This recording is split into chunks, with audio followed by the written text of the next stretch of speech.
دیکھیں، جہاں تک ولادت مصطفیٰ صلی اللہ علیہ وآلہ وسلم کی تاریخ کا معاملہ ہے، as far as books are concerned, خواہ اہل سنت کی کتابیں ہوں یا اہل تشیع کی، دونوں میں 12 ربیع الاول کی ڈیٹ آئی ہے۔ اہل سنت کے ہاں دلائل النبوہ امام بیہقی کی کتاب ہے، اس میں سٹارٹ ہی میں نبی صلی اللہ علیہ وآلہ وسلم سے متعلق ایک چیپٹر موجود ہے، آپ کی ولادت مبارکہ سے متعلق۔ اس میں واضح لکھا ہے کہ نبی صلی اللہ علیہ وآلہ وسلم عام الفیل والے سال، یعنی جس سال ابرہ کے لشکر کو برباد کیا گیا تھا، اس سال کو اللہ نے یادگار بھی بنانا تھا، ادروائز اس کے بعد کعبہ شریف پہ کئی دفعہ حملے ہوئے، کوئی حفاظت نہیں ہوئی، اس سال کو اللہ تعالیٰ نے یادگار بنانا تھا۔ پیر کے دن 12 ربیع الاول کو صبح سحری کے وقت آپ صلی اللہ علیہ وآلہ وسلم کی پیدائش ہوئی۔ اہل تشیع کے ہاں جو صحیح بخاری کے لیول کی ان کی حدیث کی کتاب ہے وہ اصول الکافی ہے، اس میں بھی 110 نمبر جو چیپٹر ہے وہ ولادت مصطفیٰ صلی اللہ علیہ وآلہ وسلم سے متعلق ہے۔ اس میں بھی یہی لکھا ہے کہ نبی صلی اللہ علیہ وآلہ وسلم عام الفیل والے سال 12 ربیع الاول کو پیدا ہوئے، لیکن پریکٹیکلی شیعہ 17 ربیع الاول کو مناتے ہیں۔ امام خمینی نے اس جھگڑے کو ختم کرنے کے لیے وہ پورے کا پورا ویک ہی ایران میں ربیع الاول سے ریلیٹڈ ولادت مصطفیٰ صلی اللہ علیہ وآلہ وسلم کے کانٹیکسٹ میں ڈکلیئر کر دیا ہے تاکہ یہ 12 اور 17 کا جھگڑا نہ ہو، ادروائز کتابیں تو 12 ربیع الاول بتاتی ہیں۔ اہل حدیث نے، دیوبند نے اس ایشو کو ڈائلیوٹ کرنے کے لیے 9 ربیع الاول کی ایک پخ چھوڑ دی، حالانکہ انہیں بھی پتا تھا کہ کتاب میں کیا لکھا ہے۔ خود احمد بریلوی صاحب، جن کے اوپر پورا مکتب کھڑا ہے، انہوں نے فتاوی رضویہ میں 8 ربیع الاول لکھی ہے۔ تو یہ بریلویوں سے ذرا پوچھیں، یہ جو 12 ربیع الاول آپ منا رہے ہیں، آپ کے اعلیٰ حضرت تو اسے 8 ربیع الاول لکھ کے گئے ہیں، اور پھر انہوں نے لکھا چونکہ اب 12 چل پڑی ہے اس لیے میں اس میں کوئی اختلاف نہیں کرتا، چلنے دیں اس کو اس طرح۔ اچھا، اس سے بھی بڑھ کر ان کے اعلیٰ حضرت کے بھی جو اعلیٰ حضرت ہیں، جن کے اوپر پورے کا پورا تصوف کا سلسلہ قادریہ کھڑا ہے، شیخ عبد القادر جیلانی المتوفی 561 ہجری، انہوں نے غنیت الطالبین میں 10 محرم لکھ دی ہوئی ہے۔ اچھا، بڑا اچھا ہوا ہے یہ لکھ دیا انہوں نے۔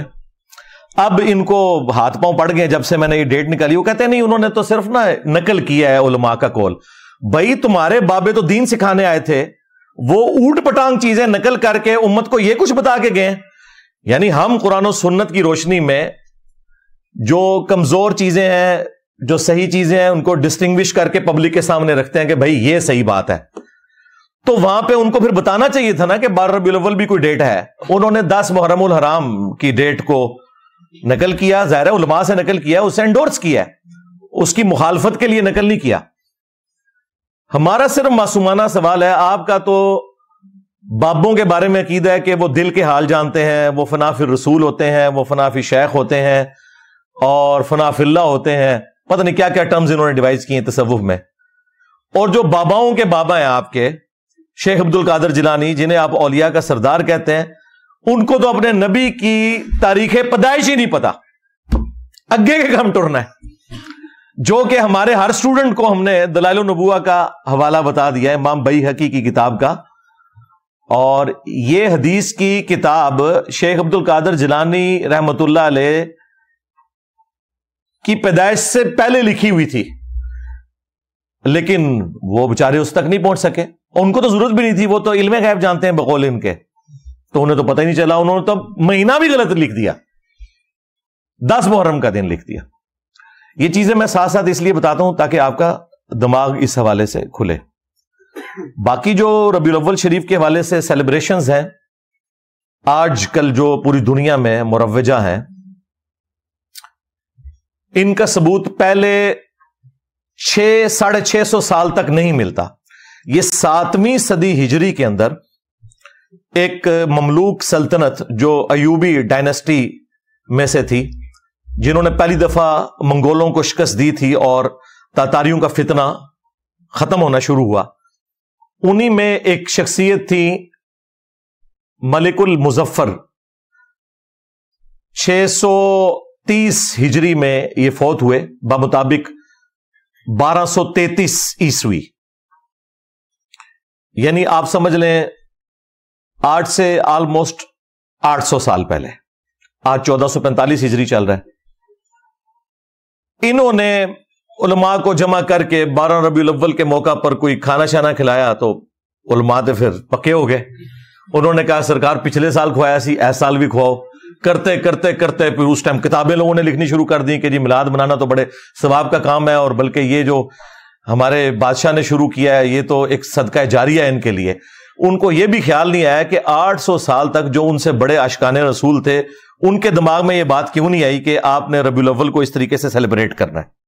جہاں تک ربیع الاول کے مہینے میں نبی صلی اللہ علیہ وآلہ وسلم کی شخصیت کو ڈسکس کرنا ہے، اس کے اوپر تو اجماع امت ہے، اس سے کسی کو انکار نہیں ہے، لیکن یہ جھنڈیاں لگا کے، سبیلیں لگا کے اور اس کو ایک پراپر شکل دینا ہے ایک ایونٹ کی، اس طرح تو کبھی نہیں ہوا۔ میں خلفائے ثلاثہ کی بات نہیں کرتا، ہو سکتا ہے کہ یہ کہیں کہ ان کے زمانے تک حدیثیں شاید ان تک نہیں پہنچی تھی، لیکن جو چوتھے خلیفہ تھے سیدنا علی ابن ابی طالب، وہ 5 سال تک کوفے میں رہے ہیں، تینوں خلفاء کے ساتھ ان کا وقت گزرا ہے۔ کوئی ہمیں ضعیف نہیں، کوئی جھوٹی روایتی دکھا دیں ان کی طرف منسوب کہ انہوں نے کبھی کوفے کے اندر میلاد کا جلوس نکالا ہو، حالانکہ یہ پاسبل تھا، جھنڈیاں اس زمانے میں بھی کپڑے کی بنتی تھی، لیکن وہ جنگوں میں جھنڈوں کے لیے۔ کوئی محفل نعت اس طرح کی منعقد کی ہو اور اس طرح کے معاملات لے کے چلے ہوں جس کو انہوں نے آج اس درجے تک پہنچا دیا ہے کہ یہ کہتے ہیں کہ سوائے ابلیس کے جہاں میں سبھی تو خوشیاں منا رہے ہیں۔ یعنی وہ یہ بتانا چاہتے ہیں کہ پہلے 800 سال کے مسلمان سارے ابلیس تھے اور ہم عاشقان رسول ہیں، اور انہیں یہ پتہ ہی نہیں کہ وہ انجانے میں صحابہ اکرام کو، خلفائے راشدین کو، اہل البیت کو علیہم السلام اجمعین ورضی اللہ عنہم اجمعین گستاخی کے فتوے کی زد میں لے کے آ رہے ہیں، کیونکہ ان کے زمانے میں تو یہ کچھ نہیں ہوا۔ پھر اس کو جو ترویج ملی ہے نا زیادہ، وہ آٹومان امپائر جو تھی سلطنت عثمانیہ، 1588 عیسوی کے اندر، آج چل رہا ہے 24 ستمبر 2023، 1588 عیسوی میں جو سلطنت عثمانیہ تھی انہوں نے اپنی امپائر کے اندر آفیشلی 12 ربیع الاول کی چھٹی ڈکلیئر کر دی، یعنی پھر پراپرلی اس پورے مسئلے کو گود لے لیا انہوں نے، اور پھر وہ سارے کا سارا سلسلہ چلتا رہا۔ یہی وجہ ہے کہ آپ کو ہمارے بریلوی علماء کہتے نظر آئیں گے کہ جی یہ وہابیوں کے آنے سے پہلے تو وہاں میلاد کے جلوس نکلتے تھے مکہ مدینے میں۔ جناب وہ جو نکلتے تھے مکہ مدینے میں جلسے جلوس،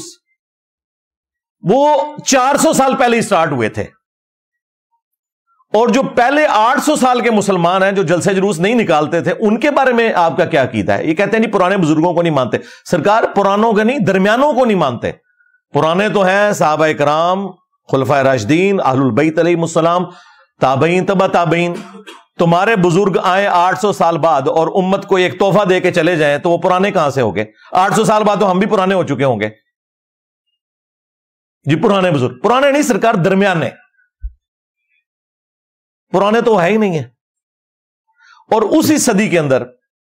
7ویں صدی ہجری کے اندر، ایک اور بادشاہ آیا، ملک المنصور قلاوون۔ اس نے 678 ہجری کے اندر، آج سے 800 سال پہلے، کوئی منت مانی تھی، اس نے پکڑ کے گنبد خضرا رکھ دیا نبی صلی اللہ علیہ وآلہ وسلم کی قبر اطہر کے اوپر۔ اس ٹائم یہ گرین کلر کا نہیں تھا، وہ وائٹ کلر کا ہوتا تھا۔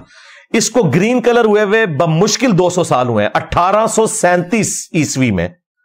آج سے آلموسٹ 200 سال پہلے، سلطنت عثمانیہ کے لوگوں نے اس کا کلر گرین کیا۔ پہلے یہ وائٹ تھا، اور یہ گنبد بھی نبی علیہ السلام کی وفات کے 650 سال بعد رکھا گیا۔ یہ 7ویں صدی ہجری مسلمانوں کے لیے ایک سمجھ لیں 2 بڑی بدعتیں جو انہوں نے جاری کی امت کے اندر۔ اور بدعت میں اس لیے کہہ رہا ہوں کہ اس کی بنیاد کے اوپر انہوں نے باقیوں کو گستاخ کہا، اور یہ دونوں کام کیے سنیوں نے۔ میں نے اپنی کسی پرانی ویڈیو میں یہ بیان کیا تھا کہ یہ جو گنبد ہے یہ شیعہ حاکم نے رکھا تھا، تو اس پہ پھر میں نے اسی وقت رجوع ریکارڈ کروایا تھا کہ وہ شیعہ حاکم نہیں تھا، وہ بھی یہ ایوبی ڈائنسٹی کا ہی مملوک امپائر کا ایمپرر تھا، ملک المنصور۔ یہ دونوں کام سنیوں نے کیے میں، مروجہ میلاد کا سلسلہ شروع کرنا، اب شیعہ نے بھی ادھار لے لیا وہ سنیوں سے، وہ بھی کر رہے ہیں، اور دوسرا یہ گنبد خضرا رکھنا، حالانکہ نبی الاسلام کے زمانے سے پہلے، آپ کی پیدائش سے بھی 35 سال پہلے آیا صوفیہ کا گنبد بنا ہوا ہے۔ یہ جو استنبول کے اندر آیا صوفیہ جو اب اردگان نے کھول دیا ہے اور وہاں پہ جمعے کی نماز بھی ہوتی ہے اور عام دنوں میں میوزیم، یہ نبی الاسلام کی پیدائش سے بھی 35 سال پہلے کا بنا ہوا ہے۔ کتنا بڑا گنبد ہے، یعنی ٹیکنالوجی موجود تھی حضرت عمر کے دور میں۔ آج کے اربوں ڈالرز جزیہ ملتا تھا رومن امپائر سے مسلمانوں کو، وہ تو سونے کا گنبد بنا کے قبر رسول پہ رکھ سکتے تھے، ان کو تو کسی کے دماغ میں یہ بات نہیں آئی ہے یہ کوئی نبی الاسلام کی عزت افزائی ہے کہ یہاں پہ گنبد رکھے۔ انہیں پتا تھا، صحیح مسلم میں حدیث ہے، میں تمہیں منع کرتا ہوں قبروں کو پکا کرنے سے، قبروں پر عمارت بنانے سے اور قبروں پر بیٹھنے سے۔ وہ اس کو نبی الاسلام کی گستاخی شمار کرتے تھے، اور سیم یہی گستاخی شمار کی گئی جب پہلی دفعہ گنبد رکھا گیا، اور جس بندے نے مشورہ دیا تھا وہ کچھ عرصے بعد معزول ہو گیا، تو لوگ یہ باتیں کرتے تھے کہ اس سے سزا ملی ہے جو اس نے الٹے کام کا مشورہ دیا تھا، اور آج اس کے اوپر بات کریں تو گستاخی رسول کہتے ہیں آپ کو۔ میرے سوا تو کسی کی جرت نہیں، وہابی کسی کی جرت نہیں کہ بات کر جائے، باقی تو شاہی کوئی نہیں۔ تو میں نے کہا خدا کے لیے دنیا میں جتنے مزارات نبی علیہ السلام کی مخالفت پہ بنائے گئے ہیں، اس کی بنیاد انہوں نے یہاں سے پکڑی ہے۔ یہ آپ کا کام تھا نا کہ جہاں آپ نے باقی مزارات جو ہیں وہ ختم کیے، اس گنبد خضرا کو بھی اتار لیتے۔ یہ توڑنے کی ضرورت ہی نہیں ہے، یہ اوپر رکھا ہوا ہے، یہ اتار لیں، نیچے حجرہ عائشہ موجود ہے، اس پہ میری تفصیلی ویڈیوز ریکارڈ ہیں، وہ پھر ٹاپک اور طرف چلا جائے گا۔ بہرحال 1926 کے اندر سعودی حکومت نے جو باقی مزارات تھے وہ سارے ختم کر دیے جو بقی غرقد میں تھے، اور سب سے بڑا کام جو انہوں نے کیا کہ 400 سال تک جو امت کی جمعیت کو آٹومانم امپائر نے توڑا،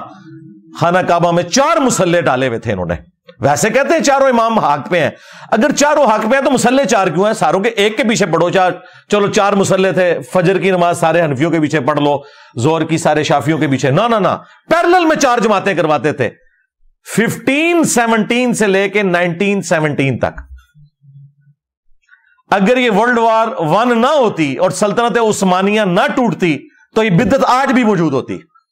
اس ورلڈ وار کا ایک فائدہ امت کو ہو گیا کہ وہ بدعت اٹھ گئی،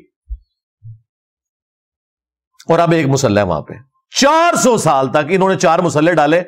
آپ اندازہ لگائیں کہ انہوں نے مسلمانوں کی جمعیت کو توڑا، اور کہتے ہیں یہ ہمارے بزرگوں کی خدمات ہیں۔ انجینئر صاحب بزرگوں پہ بولتے ہیں، بھائی وہ بزرگ جو ہیں وہ آپ کے بزرگ ہیں، ہمارے بزرگ وہ ہیں کہ جب وہ لوگ پیدا بھی نہیں ہوئے تھے نا، اس سے بھی 800 سال پہلے جو بزرگ تھے وہ ہمارے بزرگ ہیں۔ بدعتیں تم داخل کرو دین میں، جب ہم بولیں ایک غریب تو بدتمیز نہ سوئی تو میرے نبی سا ہے ہی کوئی نہیں، تیرے بابے تھے شے ہی کوئی نہیں۔